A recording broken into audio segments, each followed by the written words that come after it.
Say, man, y'all welcome back to another video here on our Sugar Coat Podcast. We back again. We doing it like crazy. We back with that energy, and we talking about something a lot of people can relate to today. Oh, yeah. And I know you see this man on the couch, my Mr. Co-host right here, Mr. True Royal on the beat. You understand what I'm saying? It's a video with just me and my boy today. We're doing something a little different. It's been a while since it's just been me and you. We've been trying to get other opinions and perspectives in the building. Before we get into the topic today, we got to give all praise and honor to God, because He is the reason why we're here today. Can I get an amen? Amen. Amen, amen. So, you know, after shooting a couple other videos that y'all gonna see really soon, probably even next week, who knows, we was rolling through all our topics. Got a big list of topics, of course, and nothing was speaking to me. Like, I mean, at the end of the day, it's 11 o'clock at night. I work 12 hours a day. I'm tired. Nothing was speaking. Until he talked about, is college a scam? If you didn't know, I just graduated my bachelor's degree. Y'all give a round of applause. Everybody on the West Coast, the East Coast, the Third Coast, y'all already know what to do. All around the world, go ahead, get this man his praise. He didn't came through. He didn't push through, working hard, hitting through college, and had a full-time job paying bills. And trying to live a life at the same time and run a business, right? So I'm a failure. It was a lot. We're going to talk about it. It was a lot. It was a lot going on. It was a lot to achieve, but it felt good to achieve it. But I can tell you right now, I told my mama this last semester, I said, I can see why people don't finish. I understand. I took 6 classes and went to school full time and still tried to have time for myself and my future wife. I don't think people understand how much school can take away from you, how much time and dedication you need, and how much it can really mess with your schedule. Like, it is so much dedication that you need to go to school.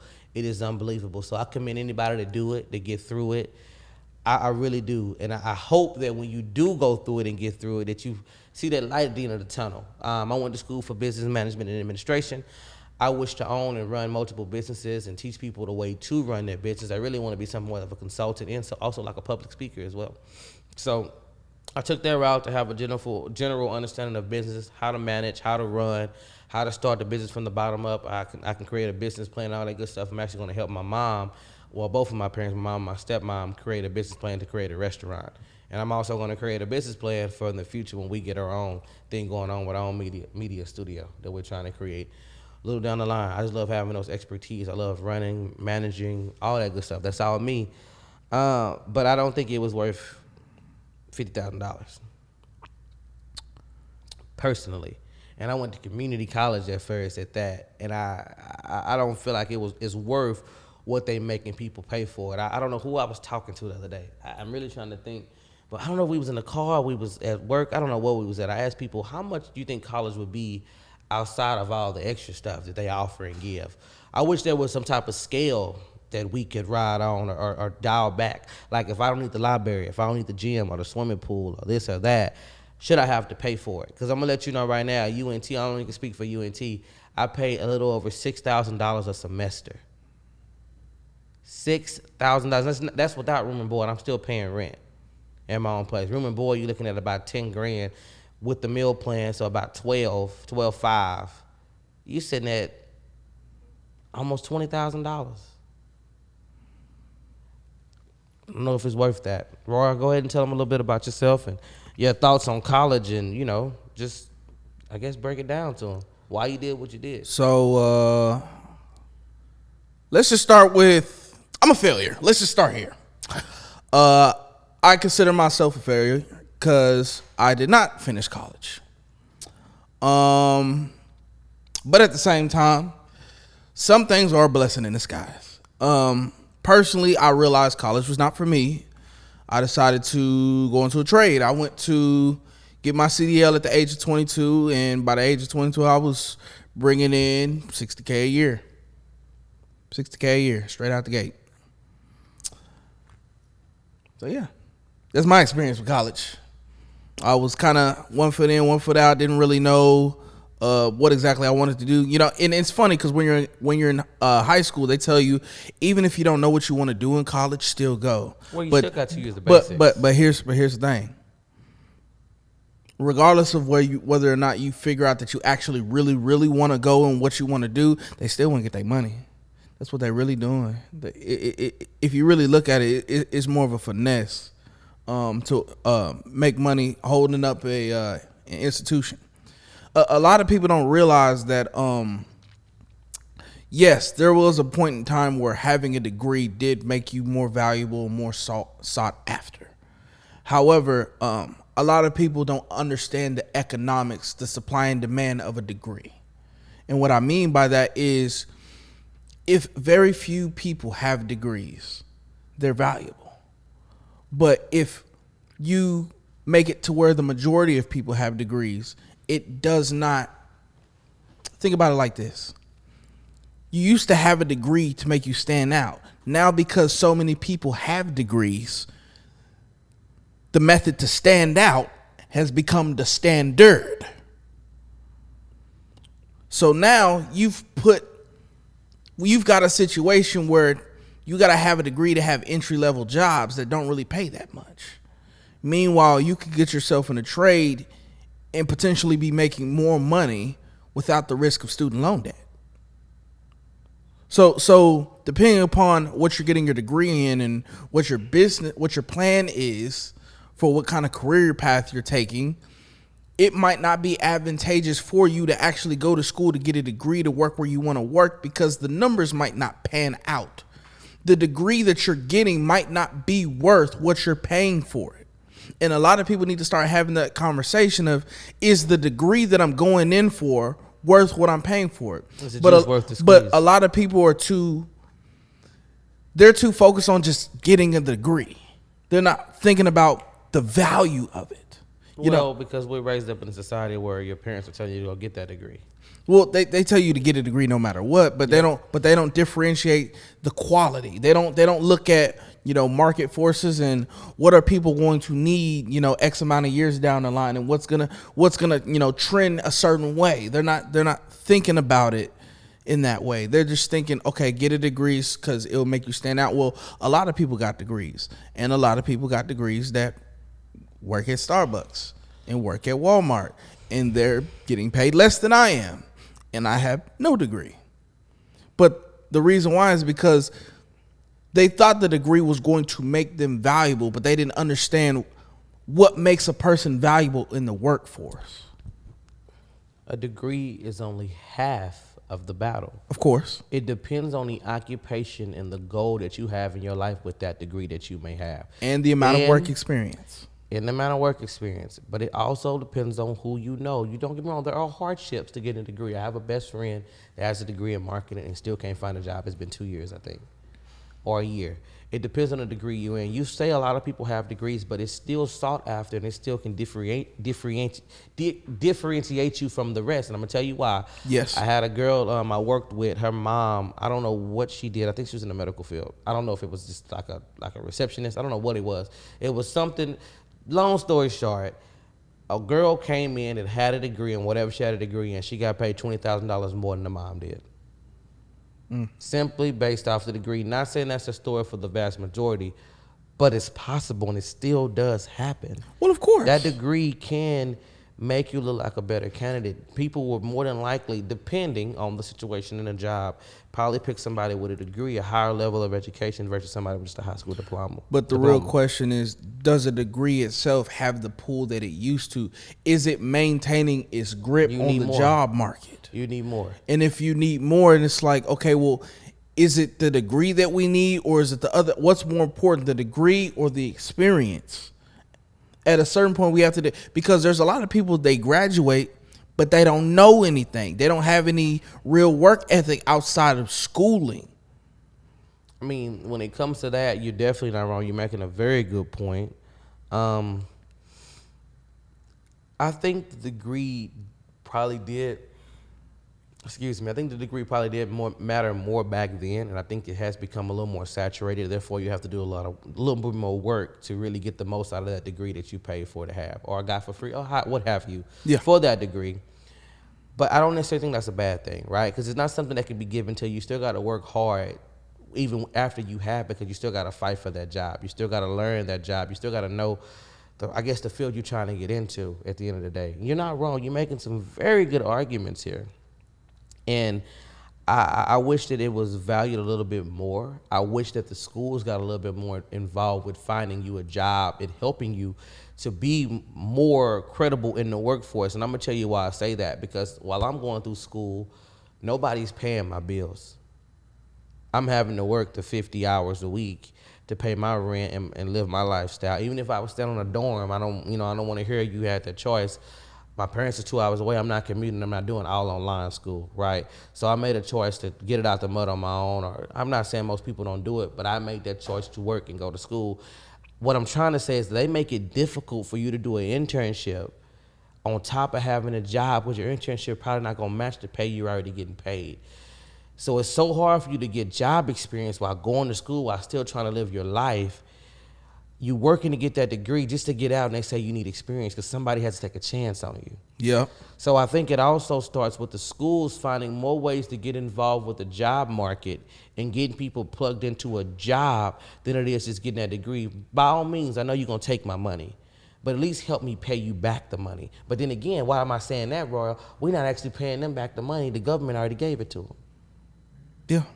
Let me talk. So you paying the government back. So you paying the government back. So do they really care about here's your the future? thing. The government doesn't have money. The government takes money from the taxpayer. So really, you paying the quote unquote taxpayer back. Yep. But the taxpayer is not going to get their money back. The taxpayer, the money's going back to the government. So really, here's the finesse. The government is taking money through taxes, giving it to other people to put them through college, and then you got to pay the government back, but the government gets back a bigger piece of the pie than what you took from them. So the government has set up a finesse for you as the consumer of degrees, the consumer of college, because they know they know that it's so valuable sought after and it's valuable. But little do we know, you're not wrong. You made a good point in the beginning of the video. There's people that work at Starbucks, people that work at Walmart, that have those degrees and they're doing nothing with it. Now, I met a woman that literally worked at the door of a Walmart, a door greeter, and had a business degree, a master's degree in business. I kid you not. Crazy, I just brought this up. I had a dude that worked with me. He had a PhD in some science. I don't remember what it was exactly, but it was in some science field, some real difficult, complicated stuff. This man could not find a job to save his life. He either was underqualified or overqualified. Now he's working at another grocery store with a whole PhD. Thank God he has no college debt. Don't know how he did it, but he did it. He has no college debt. But you put yourself through 10 years of school, early 30s, I think, and you making $30,000 a year. And I made more than him at 22 and dropped out. He's 10 years older than you. And you know what's crazy? It's funny. Anton Daniels, I watch his YouTube channel, and you know, he said something that was real funny. He said A students and B students work for C students. Mm-hmm. Yeah. College is, you know what's funny, another thing. I always found it funny. Going to TCC, it was significantly cheaper. They gave me a whole Pell Grant. I was able to get bread. Oh, yeah. You understand what I'm saying? I'm getting the bread they getting right now going to an actual university. Oh, my check coming. I ain't got to work as much. That's what we deal with. As soon as I go to UNT, and I don't even use my mom's tax information anymore on the FAFSA information. I'm independent, right? Yeah. I don't get a single dime from the government. I'll have to get loans, and I'm paying all my bills on my own, and I'm staying by myself. They gave me absolutely nothing. And you got the nerve to email me and say a portion of your tuition was given to a student that couldn't afford college. What deemed them that they couldn't afford college? I couldn't afford college. You want to know what's so funny? It's so funny you say that, because like we got this migrant crisis going on right now, and you know, imagine you're having trouble paying for college. You're having trouble paying your bills, and then some guy came over here illegally, did not follow the rules, and the government is taking your tax dollars, the money that you pay out of your pay stub, and is subsidizing somebody who broke the law. Yep. You know what I'm saying? And here's the thing, that person is in the workforce, and he's a part of the reason why a lot of people with degrees are having trouble getting jobs. Because I'm just gonna keep it a stack with you. Like, anytime somebody who's not supposed to be here takes up a job, it has an effect on the broader society, in the broader job market. No matter how low paying or how low skilled the labor is, it has an effect, because somebody else could be taking that place. So if you got millions of people that flooded the country illegally, that are, they're working to sustain themselves, taking positions that Americans are supposed to have, no wonder it's so hard for people who get out of college to find a job that's well paying. Difficult. Especially when those people are suppressing the wages. It is very difficult. And that doesn't even that doesn't even factor into the education inflation. Degrees are inflated. There is an education inflation in this country. Like, think about it, guys. Is a 4-year college degree really worth? I'm talking about, like, not medical field and lawyer. We're talking about other subjects other than those, very specific areas of study. Is it really worth $50,000? Well, you got to think about it like this. On a student loan, you're going to pay interest on that loan, right? Mm-hmm. Are most people really going to pay down their loan really well, or are they going to do the minimum payments? Probably the minimum payment. They're probably going to do the minimum payment. Unless you can afford to do more. Unless your lifestyle is built in a way. I think I met a girl, she was putting in $1,000 a month. Didn't even have that much. I think she's a dental hygienist at my dentist's office. I couldn't believe. I know, actually, I'm wrong. She was putting in $2,000 a month. I don't know if the husband was paying for the bills and she was just trying to pay off student loans. I don't know, but I looked at her and said, I don't even know how you are able to afford that in your lifestyle, paying $2,000 a month in student loans. Probably a little finessing going on. You never know. I mean, you're not wrong. I ain't mad at her. I understand you do what you got to do at the end of the day, but I think it's crazy that we live in an environment where that is okay. I wonder you know what, bro? If you got a point to make, I want to look up something. What's the percentage of America that's in student loan debt?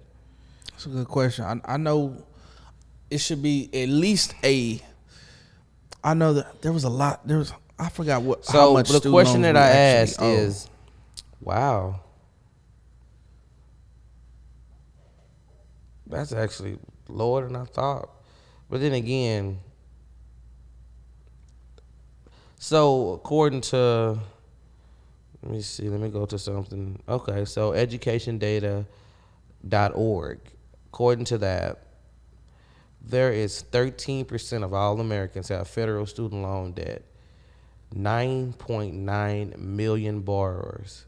I really thought it was more, not gonna lie. What you seeing? So check this out. So as of July 2024, the United States has $1.753 trillion in student loan debt, which includes both federal and private loans. So $1.7 trillion in student loan debt.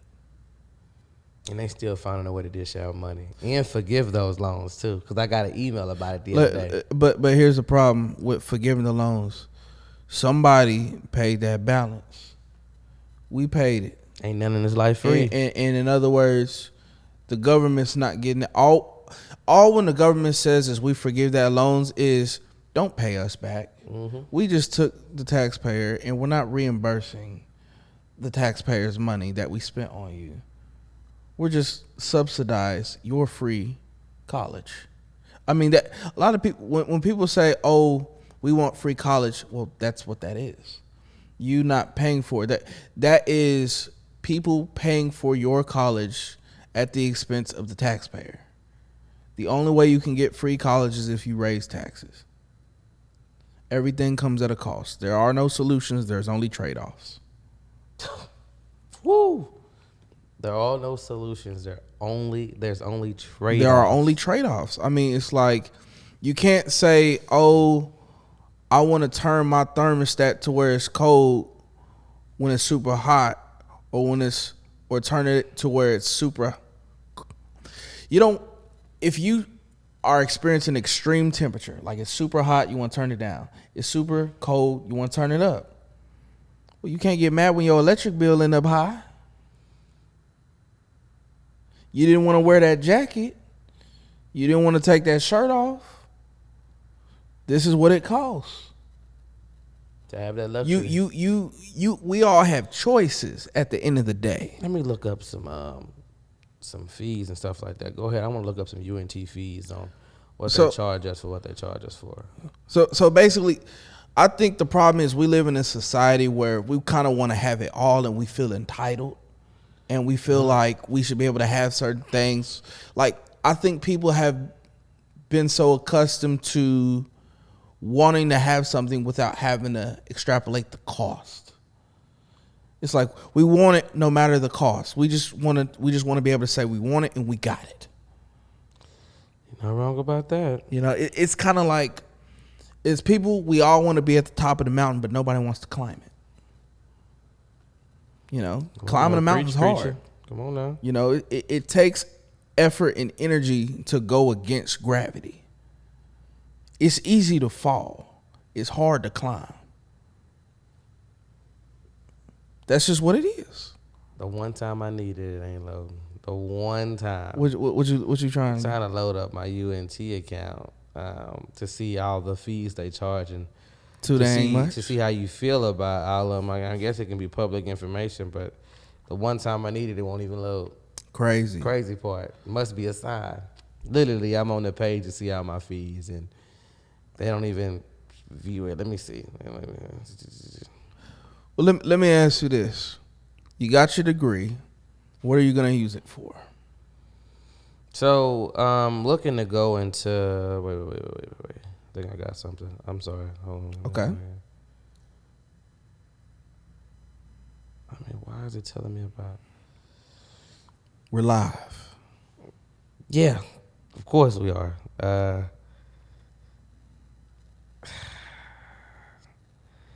Yeah, I'm sorry, guys. It's really... I wish I can get into my account to show y'all all the fees and what they charge and how it adds up. They give y'all this blankets number on their website, but they don't really show you everything that you're really paying for. It is insane. Well, of course. And the thing is, there's a lot of fluff in there. A lot of people aren't going to end up using some of the stuff, but that doesn't mean you ain't going to pay for it. Tell me about it. I think from what I understand, a lot of colleges have kind of in somewhat became like resorts. A lot. From what I understand, a lot of colleges have basically become library resorts with classrooms. And what I mean by that is they have all these amenities that you got to pay for to, that make their colleges look more and more attractive. And it's like, it's cool, but it's like, for it. But how does that help me learn? Yeah. And a lot of schools rely on like the name, the prestige, like so-and-so learned here and they're doing, like, think about it like this. If so-and-so went to this school and they became successful, this name is attached to that name. So therefore this name has validity because that name has validity. That's all you're really paying for. You're paying for a system of names that have validity and your name to be associated with other names that have validity. All you're really doing is paying to associate validity. Like, think about it like this. Every person's name is a brand. I got a perfect example of what. It's crazy you say I got a perfect example because I didn't know this until I went to school. Yeah. Dr. Phil went to UNT. Really? He literally, I think we talked about it in so many classes to the point where I was like, man, why he ain't plastered nowhere? I didn't see him anywhere. Don't even think he talk about it. Crazy that he graduated from UNT. And people want to be associated with those names. There's a lot of people, you'd be surprised, actually went to UNT and graduated. Right. I wish I had I wrote them down in my notes. I mean, it's a lot. I mean, you're not what you're saying makes so much sense. You want to be associated with those great people that graduated from that school. You want that association. Yeah. Or just the name, going to Cambridge, right? Going to Yale, going to Harvard. Going to Harvard. Yeah. You want that status. It's all about the status. Yeah. See, when a name they know that, so they make you pay for it. Yeah, they make you pay for the name. That's why, like, you go to a community college, it's not as popular, so therefore you ain't got to pay as much. But if you go from TCC to TCU, don't even talk about TCU. That TCC to TCU is astronomical. Yeah, I actually my dad went to TCU and my sister went to TCU. They both got degrees from that school. Yes, they do. Yes, they do. No, mm-hmm. We toured the campus in high school. It was all right, but it's not worth what bro, what is it? Is it $40,000 a year? Expensive. It's expensive, but I think it's 50. But you have a very well recognized name, and you got names of people who are associated with that name. So think about it like this: you're paying for the infrastructure of the people who went there, the idea of. So think about it like this: you go to college, you associate your name with this institution. You are basically associated with a brand. That's all you're really paying for. You're paying for a brand. Like, I got my education from here. Okay, I'm branded along with this group of people. So this group of people have this level of competence. Okay, because my name is on this piece of paper representing this institution, I therefore have this level of competence. That is what you're paying for when you get a degree. It is but the sad a thing benchmark. The sad thing is that only gets you so far. Okay. I could have a Harvard degree, and I guess it depends on what I have a degree in. Does not mean I'm going to get a job wherever I'm applying to. Mm-hmm.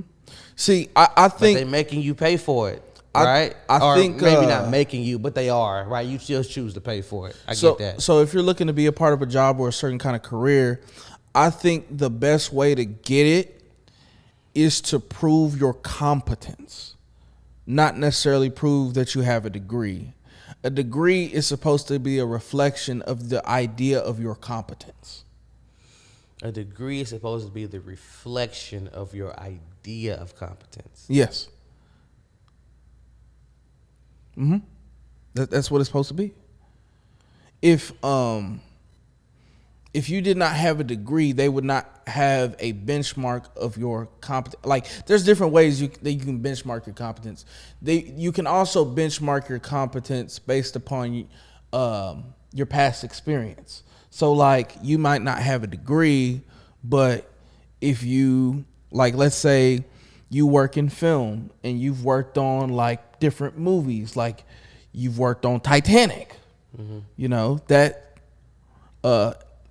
work, that movie itself is a reflection of your competence. If you're the guy that was, like, if you were the cameraman, if you're the director, if you're James Cameron, and hey, I got this movie I created, I got Avatar, right? These are a reflection of your competence, no different than, like, say, a degree. Your work, your experience, the reflection of your body of work is a reflection of your competence. Take us, for example, our episodes, our work ethic, our consistency is a reflection of our competence. My ability to be able to go over the road and drive a truck and deliver that load on time and to be safe and not cause a wreck, that's a reflection of my competence. Being able to do it consistently for 6 years is a reflection of my competence. You being able to go to Walmart working a full-time job while also juggling college on top of that is a reflection of your competence. It isn't just the degree. There's many ways to show and reflect your competence. Speaking of, okay, you spoke about competence. Yes. Okay. And you said it can't be just a degree. But listen, so you said, say that statement, you said the degree should show what about your company? It should show the idea that it should reflect the idea of your competence. That's what it should do. So the problem with that statement is because the day that we're living in right now, I do believe, and I'm gonna ask you the question: do you believe the degree that the degree 10 years from now will it be valued less? Yes, it will be valued less, and the reason why. I'm gonna share why. Okay. I want to hear if you agree or not. AI. Yes. I'll tell you why. Let me tell y'all something, man. ChatGPT and any other AI service that's out there, maybe not as good as ChatGPT. There's a lot of work that you don't have to do anymore. A lot. It is absolutely insane how powerful it is. I actually had a class that I had in UNT that taught me how to use it. I'm not saying that was the whole class, but the bulk of our assignments, the big project that we had, we used ChatGPT to guide us through it. So that teacher taught me how to excel in everything else that I was doing in school. And at the end of the day, ChatGPT is just a big resource. If you can't get the juices flowing, if you don't understand something that's been given to you, you can use it and it can really change the way you think about things. It's great, right? But I do think that it can be used for bad as well. And it could be these people that's coming up through college and they don't have to do any of the work. It can do it all for them, especially if you're an online student. No. It's starting to make me wonder, what is the degree really going to be worth in the years to come? Is it really going to be worth going to school anymore? Because at the end of the day, you can get so much of this information if you just go out and seek it. See, but it's then at your fingertips. But then here's the caveat to that. You can also create websites filled with disinformation. So if you think about it like this, just like how you can create websites that show the correct information, you can create websites that can show the incorrect information. So like think about how much fake news that there is, right? Yeah. And now imagine fake knowledge. Think about how scary that is. So then how do you verify which knowledge is the correct knowledge? See, how often do people joke on Facebook and they'll post videos of things that are obviously dangerous, like, oh, this is such on such a tip. Like imagine like somebody being like, oh, during the winter, and please don't do this, during the winter, if it's really cold, the car that's in your garage, if the power goes out, just run the car in the garage so you can stay warm. There are people that did that in Texas, and they died when that snowstorm came years ago. There are people that actually did that and died. People not educated on carbon monoxide. Well, that's the thing. I mean, this was they felt like they didn't have many options. I don't know why they didn't, raise the garage door at least. Something to air it out. But I mean, like, there are some people that if they don't know that better, they will fall for that. Now you make me want to go into ChatGPT and these AI systems and see will they spear out a lie. Will they shoot out something that's not true and proven not to be true? I don't think I don't see why they would. I actually heard that. So I'll put it to you like this. I heard that they were using AI to do like lawyer cases or whatever. Mm-hmm. So I forgot where I heard this at, but I heard something along the lines of, because you know how they do it. They'll be like, oh, they'll say black versus brown, 1932, like something like that. They'll use that like a case to set a precedent for why this should or shouldn't be guilty of whatever, right? Okay. It found that not ChatGPT, but the AI software that was generating these cases, setting precedents, were making up cases. These cases didn't exist. So imagine an AI software is pretty much your lawyer, and they're using a precedent to either convict you or to render you innocent based upon a case that never happened. And there's nobody fact checking it because it's all AI. Valid point. So like these things can get really dangerous if there's no human oversight. But that's the thing. But the thing you mentioned a different AI source. You didn't say which one. I do believe there's a lot of human oversight in ChatGPT. I don't believe I would have to go fact check and see if I can get the spirit of a lie. And even then, it still gives you a disclaimer and says this information may not be true. You might want to fact check it. It makes me wonder if I actually got to do that. That's actually interesting. Do you think it'll give you a lie? Is there something definitively? Let me see. That's how I want to word this. Is there something that you know is not true about what is said on the internet? That's the biggest question. Like if it says, I don't know, you got an example of something that can be a lie, the spirit everywhere, but ChatGPT could. Think about it like this. Imagine you have. Okay, so like I said, how there's a lot of fake news out in this world, right? Right. You got a lot of fake news being rendered by, journalists that have bias, right? Right. So, like, let's say, let's take the Trump assassination. Okay. Some people at one point said it was a bullet. Some people said it was a shard of glass that hit him. Okay. Now imagine you're asking AI about it, and they're saying, "Oh, it was a shard of glass," even though the FBI came in and said, no, it was actually a bullet. Let's ask AI. And see, the thing is, let's see what it says. Well, how should I word the question, sir? I don't know. Just do it how you want to say, because you got to word it in a way that Was Donald Trump injured during the assassination attempt? What was he injured by? Okay, what was he injured by? Yeah.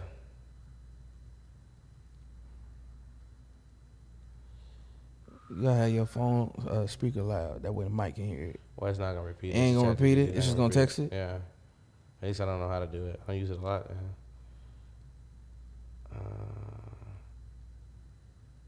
You think it was an assassination attempt? The dude had a rifle on a roof pointed at the ex-president of the United States. It was an assassination attempt. If that's not an assassination attempt, I'm not black. I just now I see. I forgot to say, ChatGPT does not get real time news. It's a year or so behind. Really? Yeah, that's why I'm telling you. You got to think, man. This is actually way smarter than I think you think. That I think you just don't know how smart it actually is. They feed it only very particular and I think credible information. Something that's been proven over years and years of time. So I don't think this could, at least not ChatGPT, or at least not yet. But at least not yet. But you got to think at some point this is going to be referred as history. So what is it going to say 5, 10 years from now? That's my thing. Because you got to keep in mind history is all of the extra. Whoever the human oversight is, they're going to feed it the right information based off, I guess, what's more credible. If the FBI said it versus a blogger. See, here's the thing. History used to be his story. Now it can be AI story. Okay. That's a very good question. I don't know. You said human oversight, and I feel like ChatGPT has a lot of human oversight, more than I think it does than we know. So therefore, it's only going to feed it very credible information. At the end of the day, that's just my opinion. If y'all know more about it, definitely let me know. But who sets the standard? Who sets the standard for credible, and who solidifies it? I mean, you got to think. I think that could be, sometimes that could be black and white. If a blogger said it was a shard of glass, but the FBI proven on the FBI site or whatever the case may be that it was a bullet, come on now, what's more credible? What stops all the noise? So what if the FBI is lying and the blogger's the credible one, but we just don't know? But that's, or vice versa. But that's even before AI. That wouldn't matter at that point. That's the same problem you would have without AI. That's not creating a new problem. Well, it's not necessarily. Well, I think it's still creating a new problem because it's one thing if it's human error. It's another thing if it's mechanical or but wait, artificial Royal, intelligence error. Back up. You got to think. This is all because at the same time you got to think artificial intelligence is created by man. But then at the same time, what's going to happen when artificial intelligence becomes self-sustainable and replicates itself? But I don't think right now what we have access to in this society as common folk. I'm gonna be funny and say common folk. Common folk. I don't think we have access to that type of AI just yet. I think what we have access in this day of time is so controlled and has so many hands in the pot of being man-made that I don't think those mistakes. Honestly, that's why I don't feel like it's it was not creating a new problem right now. But where we're at, I don't think so. But do you think that the AI that we have out is the top AI, or is there a more advanced AI that's being hidden from the public? I think there's a more advanced AI that's been hidden for the public, and I mean I believe that about a lot of things. There's a lot of things that we just probably literally don't know about. Honestly, as somebody be a whistleblower and tell us about it. Because I mean, if you look at how like robots have advanced over the ages, robots have developed a lot of self-awareness. Like think about in video games, right? Mm-hmm. You remember how Grand Theft Auto 3, like there's this thing you do, like let's say you're at the top of a tall building and you got a car parked right next to the edge, right? Mm-hmm. And you have it to where if you get out of the driver door, you fall off the side of the building. Okay. As the games progressed over time, when it got to Grand Theft Auto 5 versus the other games, because all the previous other Grand Theft Auto games, you press triangle, you open the door, you fall to your death. Grand Theft Auto 5 comes out, that he says, I'm going to just slide through the passenger door and get out the passenger door, I'm not falling to my death. It was smart enough to know that death was on his left side instead of his right. Had to get fed that. That's an algorithm. But that's the thing. Game developers created that. Exactly. It didn't learn anything. No. That is fantasy. That was created. There's code. Yes. That's not. You don't think AI can learn to write its own code? In a game, though. I think AI probably could. No. I'll put it to you like this. The game is just an example of how code can be adapted. That is the point. I think maybe. You own to something. I think it could happen in time if they allow it to when we get that far. I don't know if, while that was a good example, it's still in the background. It's still man-made. The man is still pushing. It is man-made, but I'm gonna put it to you like this. Now imagine a system, because you gotta think about it like us as men. We need breaks. We gotta eat. Yeah. We gotta go to the restroom. Yeah. We gotta spend time with loved ones. Yeah. We gotta go to sleep. AI don't have to do that. Yeah. AI can exponentially overtake what our level of consciousness can get done. It can overtake it easily, and it can learn exponentially faster. Yeah, it can. Good point. And if it learns to replicate itself, yeah, we're talking about a level of artificial consciousness that supersedes what any human. Because think about it like this: as humans, we are limited because our bodies break down and we get older and we fall apart and we die. You can always update your computer. You can always put new parts on it. Yeah, that's a good point. You can always move things to another hard drive. And then nowadays we got cloud. Imagine a level of consciousness that never goes away and is just forever existing, that cannot be escaped. It's a power and a level of consciousness that can only rival even God itself.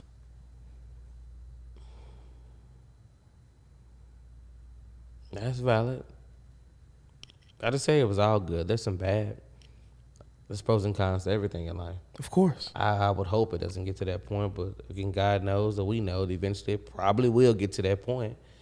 And we have to do what we can. I feel like it should be controlled, just like borders should be controlled. It's something that should be controlled closely. Don't know if controlling it will ever. I mean, we see the movies, we see that, and I think some of those things will be reality. These people are thinking about these things because these things are plausible to come true. Let me ask you this: you ever seen the movie Lucy? Of course, I've seen Lucy. Okay, so you remember how Lucy good, they were talking about the idea of using the whole amount of your brain, right? And then when it hit to 90%, she basically turned into just gigantic computer-like organism. Mm-hmm. Is AI, was she the physical interpretation of artificial intelligence?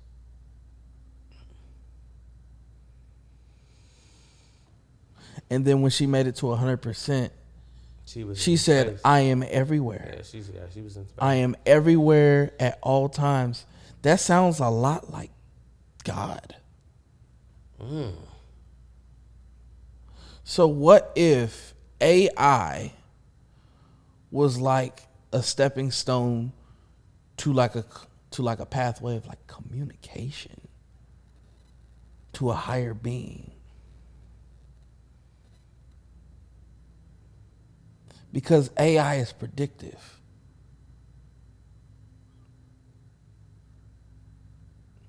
And think about, like, they say, oh, such and such, it was a part of God's plan. You know, as if God knows what you're gonna do. Does he not? Right? So just like AI can be predictive and know what you're gonna do.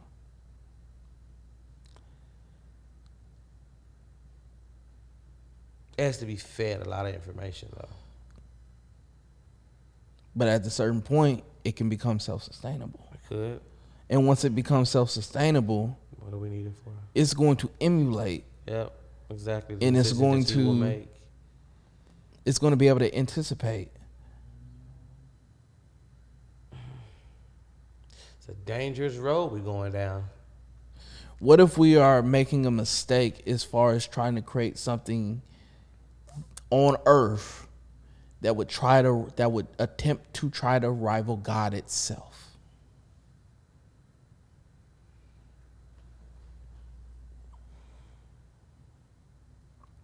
We getting too deep for this. Yeah. What? We getting too deep for this. We supposed to be talking about college.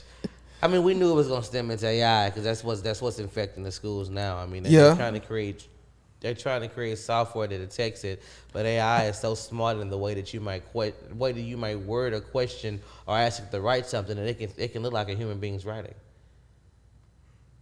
I forgot what school it was, and I could look. I can't think of what school it was, but they actually said that I don't know what software it was. Somebody put in the comments or whatever what software it was, but they actually said the software was not credible because a lot of students did write their work and the software brung up and said it was 100% AI created. And they actually wrote their work. So now you can't even distinguish handwritten from... So now the question becomes, how do you solidify knowledge? Authorship. How do you just solidify knowledge in ownership of your own thought? It sounds almost like at a certain point people will no longer have ownership of their own thoughts because everything's going to be so closely generated, you know, as far as like a thought process. And one thing I can say is not perfect. It needs a lot more work, and I think it needs a lot more time because although you said what you said about patterns and anticipation, that's one of the biggest problems it does have. It can become very repetitive, and some of the key words and phrases that it puts in there, you can tell it's not humanly written because maybe it's too specific or too of the same structure.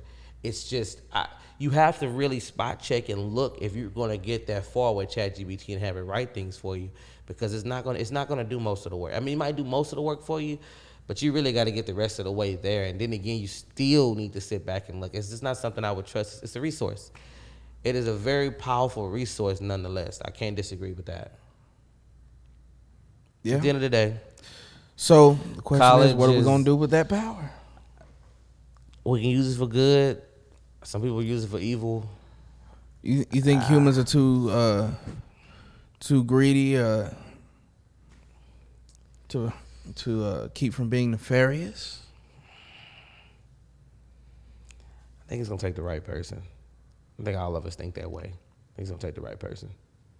But the kind of people that are invested in this technology, they have motives. They have bottom lines. They have... and they very much so can be the people that do it. And that's the thing.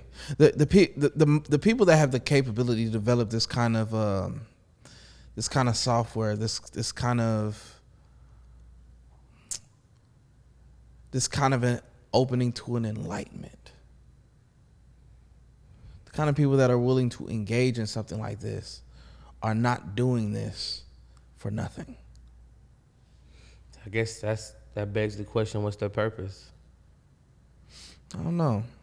So we can, what's the word you use? Expound? Is that the word you use? Expound. We can expound on that in the next episode. So, just to follow what we went through today, the do's and don'ts, not do's and don'ts of college, but, go to college and have a purpose, know what you want to do, if that's what you want to do. Maybe a specific field is better for college than others. Maybe something you want to get into, you can probably do a trade, or you can get education and certificates elsewhere, and you can skip the whole college route and the college debt route. I guess it just depends. I mean, he's a success story, but failure at the same time. Truck driver, making whatever you're making a year, more than some people making getting fresh out of college, right? That's been proven. That's a real thing. So I feel like it's a scam in the sense of it should not be worth as much as it is. Honestly, it's not worth as much as it is. It's not worth as much as it is. But then again, at the same time, if you're willing to pay for it, it is worth what it's worth. It's worth what it's worth, right? We feed into the system, and then so we talk it's about also the on us. Effects of AI. The only way we'll get the prices of college to go down is if y'all stop going to college. Yeah, it's the only way. A long way. But the demand is still there. But I'm gonna tell you this. I'm gonna need y'all to like, comment, share, and subscribe, because we got some lessons for you going forward.